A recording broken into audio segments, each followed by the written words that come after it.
les inondations. Nous avons donc vécu des inondations et je voudrais à ce propos remercier très vivement et publiquement ici les services de la ville qui se sont mobilisés comme toujours lorsque nous avons ce genre de difficultés. Pour ce qui me concerne, j'ai eu le sentiment, et il semblerait que ce n'est pas tout à fait vrai, qu'elle était moins importante que celle de 2001-2002 où j'ai vu capoter de l'eau contre l'hippodrome bâtiment lui-même. Et qu'à l'époque, je me souviens, j'avais le sentiment, mais peut-être que c'est des souvenirs erronés, que l'hippodrome était plus submergé qu'il ne l'a été aujourd'hui. Aujourd'hui, pardon. Au mois de début juin, jusqu'au pic qui a dû être, je vous reviendrai tout à l'heure sur les dates exactes. J'ajoute une chose. Tout le monde est informé des risques en ce qui concerne les inondations. Je dis bien tout le monde.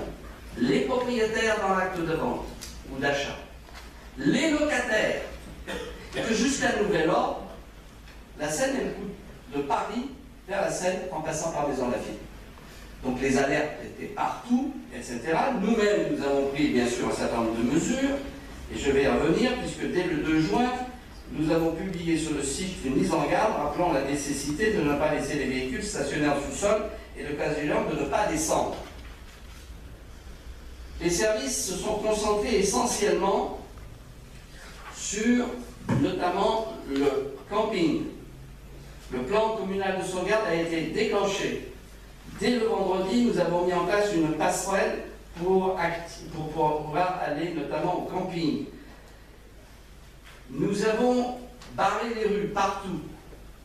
Nous avons démonté en urgence tous les équipements des manifestations hippiques initialement prévus.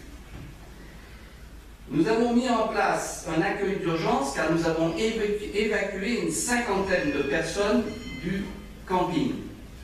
Ça a été fait. J'ai reçu, pour rien vous cacher, une lettre des gens de Sandaïa, qui est la société qui gère le camping, nous remercions vivement.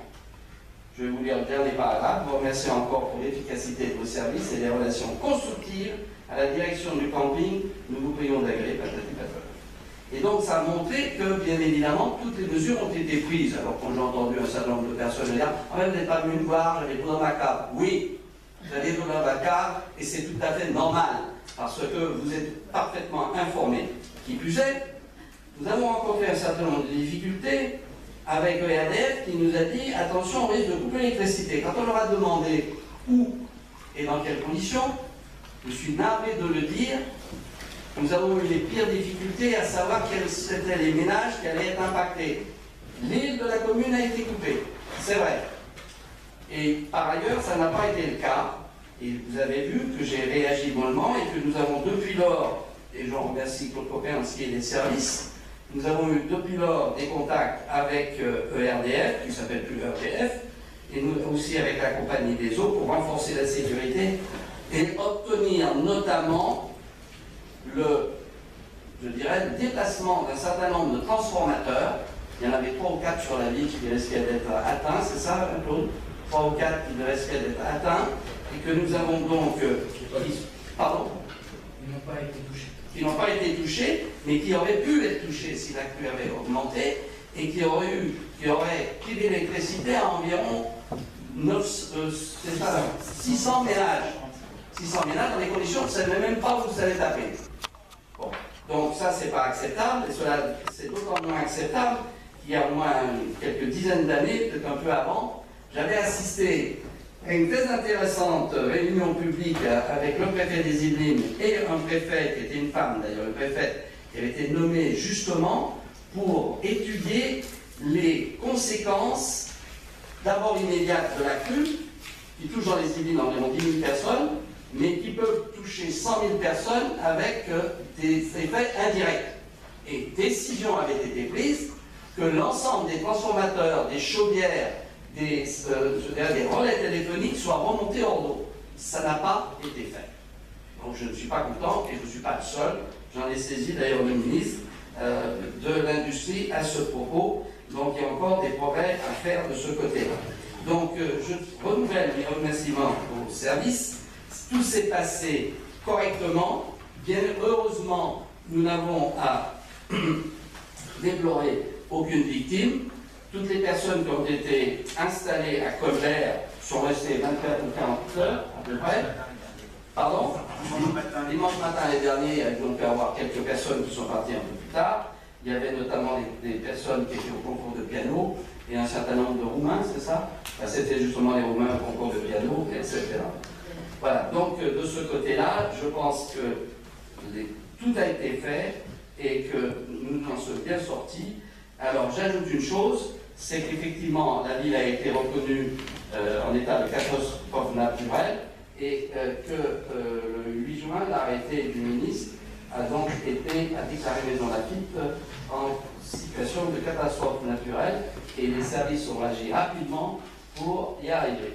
Alors, vous savez qu'au Ménil-le-Roi, les récoltes, enfin les récoltes, c'est pas vraiment les récoltes, c'était l'absence de récolte, mais les deux sociétés agricoles ont subi des dommages très importants. Je m'y suis moi-même rendu et je peux vous dire qu'effectivement, il y a toutes les récoltes maraîchères sont perdues et que les résultats, les conséquences et les dommages sont importants pour ces deux sociétés, mais qui, je pense, seront indemnisées rapidement.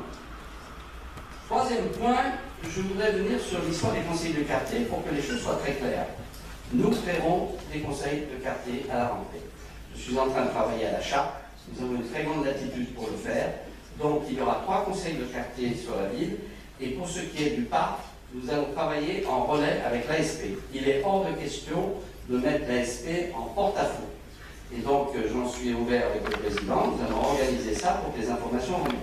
Il y aura une très grande souplesse dans l'organisation, car nous sommes totalement libres. Nous mettrons au point une charte, je présiderai la première réunion dans chaque réunion ou dans les 3 quartiers, et ensuite il y aura un référent, et nous travaillerons pour que l'information remonte et qu'on puisse informer également de ce qui se passe dans chaque quartier. Lorsqu'il y a des projets, il y aura un référent avec une adresse électronique qui permette à chaque référent du comité de quartier de répondre et d'être en relation avec, bien sûr, les habitants. Donc ce sera ouvert, vous savez qu'il n'y a pas d'élection, mais c'est ouvert, il y a des gens qui viennent, etc. Il faut de la souplesse, donc il y aura parfois des associations, parfois des gens qui sont intéressés. Une chose est certaine, c'est que les conseils de quartier ne sont pas là pour remettre en cause la légitimité. Le conseil municipal, qui lui est le résultat d'une élection. Et donc ça doit être très clair, mais c'est un outil d'information réciproque et de concertation qui me paraît être intéressant. Alors maintenant, on poursuit, parce qu'aujourd'hui on est bavard.